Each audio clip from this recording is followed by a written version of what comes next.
What's up? Just back with another video. Just wanted to react to this new video that Pierre made out. It's called I Call BS, so this would be really interesting. And then we'll talk about it after as usual. Welcome to the inaugural episode of I Call BS.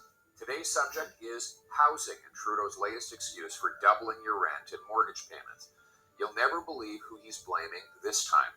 But before I break it to you, it's not a surprise Trudeau is grasping to blame anyone and everyone. After all, since he promised affordable homes, Canada's housing costs have doubled. They've outpaced incomes faster in Canada than in any other G7 country, now costing 25 to 45% more than south of the border. Demographia says that Vancouver is the third most overpriced housing market in the world, and you can now buy a 20-bedroom castle in Scotland for less than a 2-bedroom in Kitchener. So, blame anyone and everyone to get the heat off Trudeau, right? But you'll never believe who he's blamed this time. Not Stephen Harper, but Jean Chrétien.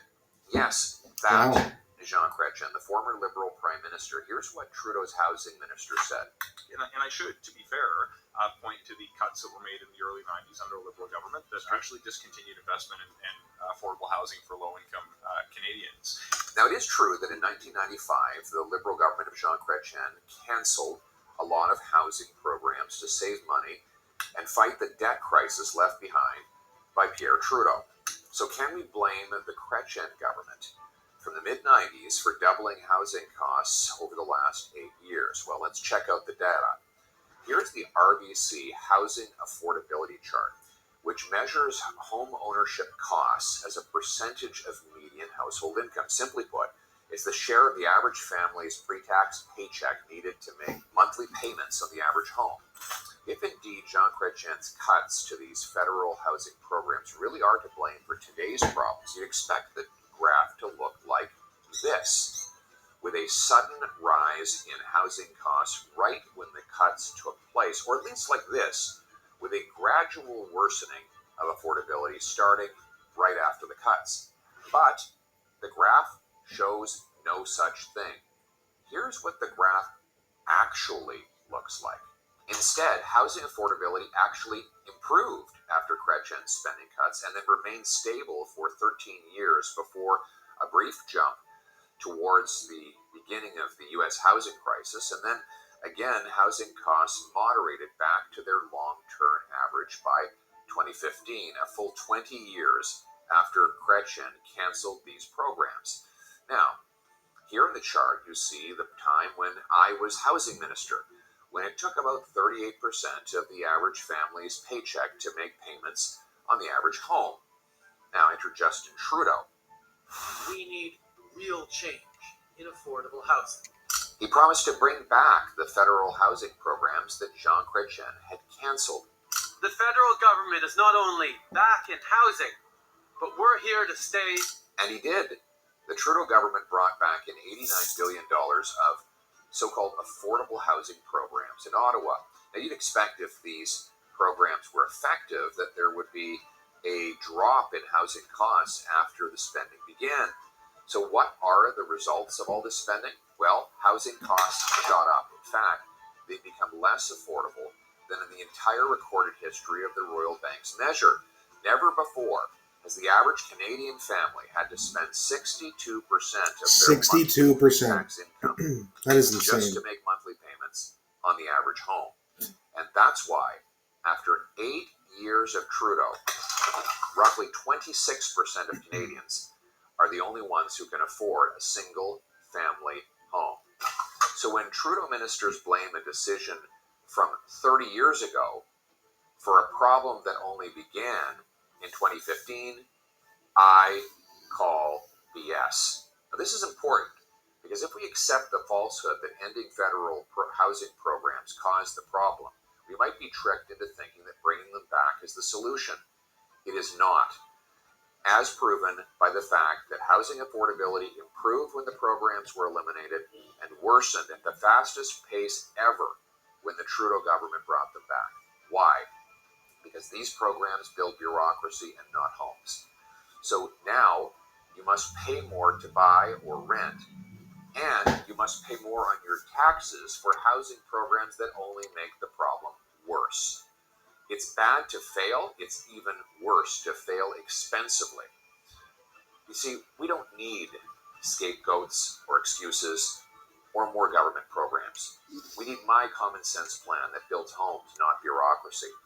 It requires municipalities permit 15% more homes per year as a condition of getting federal money. It sells off 6,000 federal buildings for housing. It speeds up CMHC's approval of housing finance to 2 months and not 2 years. More homes, less bureaucracy. More common sense, less BS. Let's bring it home.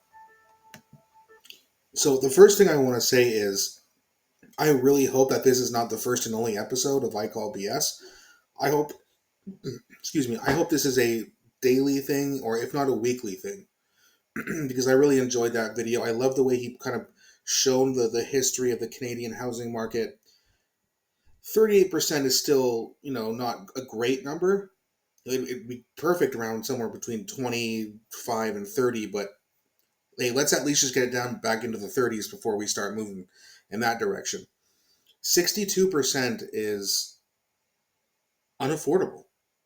And that's why you're seeing the rising crisis of people just losing their homes, not being able to afford rent. They're not making enough money, and their rents are too high, and there's not enough places to rent, giving the landlords all of the leverage. How can you negotiate your rent, which I've done in the past, and actually gotten a little bit of a break? Instead of, back in 2008, 2008, I was supposed to be paying $800, but I say, hey, how about $750? Right? I got it down $50 a month. It's not a huge deal, but you actually still have the ability to do that because they didn't have 10 people who wanted that apartment because there was enough places for everybody. Now, everywhere you go, it's like there's at least 5 people who want the same place you want, unless you get lucky. And then you're going to be paying $1,700, $1,800, $1,900 for a 2-bedroom apartment in Hamilton. I mean, it's insane. And it just, the Liberal government has done nothing. The NDP government here in Hamilton, and you'll see eventually, in Toronto, they just got in there, but nothing's going to change. Like Pierre Poilievre said, they want to build bureaucracies. Pierre Poilievre wants to take hundreds of federal buildings and turn them into housing. Good. I mean, they're not being used, even here in Hamilton. You can see it all over the place. Buildings not being used, but yet there's homeless people. Like, take some of that taxpayer money that you're sending over to Ukraine and help fund cities like Hamilton so that we can get these places restored so that we can start housing people. More people we take off the streets, the more prosperous the city will become. And as we've seen, I'm just going to use Hamilton as an example because I live here, but there's been 7 or 8 shootings this year. It's March 2nd, March 3rd. So we're not even 90 days into the year, 7 shootings in the city. And it's crazy. I mean, people are really struggling. They're struggling with the crime. They're struggling with the high grocery prices, high gas prices, high rent. A lot of these people are now working 60 hours a week just to rent. Not even able to save any money. How are you supposed to have hope and eventually buy a house or afford to buy a car outright when you're spending all of your money on bills and you got to work overtime to do it? That doesn't even include saving and having a little bit of money left over so that you can spend it once in a while. You want to have a life too, and that's what an average job should give you. An average job should give you an average car, an average apartment, average decent food to eat, a little bit of money to save, and some left over so that you can go have a beer with your buddies on a Friday night, or have a poker night on a Saturday night, or go to a concert, whatever you like to do. You should be able to do those things once in a while. And you're just seeing so few people who are able to do that right now. And this is why we need to get this government out immediately. This is why Pierre Poilievre needs to come back in, or not come back in office, but to enter office so that he can start to fix all these problems. It's already going to be so much work for him to undo what Trudeau and his cabinet has done. But if it's another year and a half of this, it's going to take even longer for Pierre Poilievre to get it fixed. I don't know if he can. Over time, yes, but he only gets a couple years.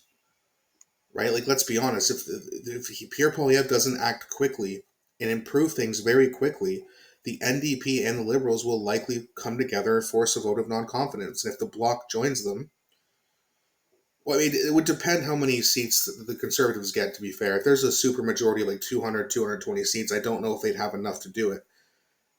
But if they do have enough, if they all got together, the Greens and the Bloc and the Liberals and the NDP, they could essentially try to call an election in just 2 years, and who knows?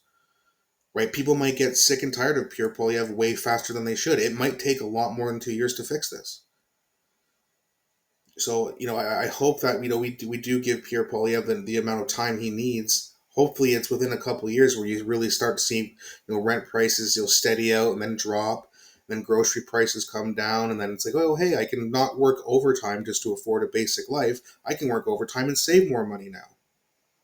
Oh, look at that. An average house in Hamilton now only costs $300,000? Huh. Just 2 or 3 years ago, it cost $600,000. That's an improvement. People will be happy. People will, they'll have hope restored. And as I've said in many videos, many times on my channel, hopelessness is very, very dangerous to the human mind.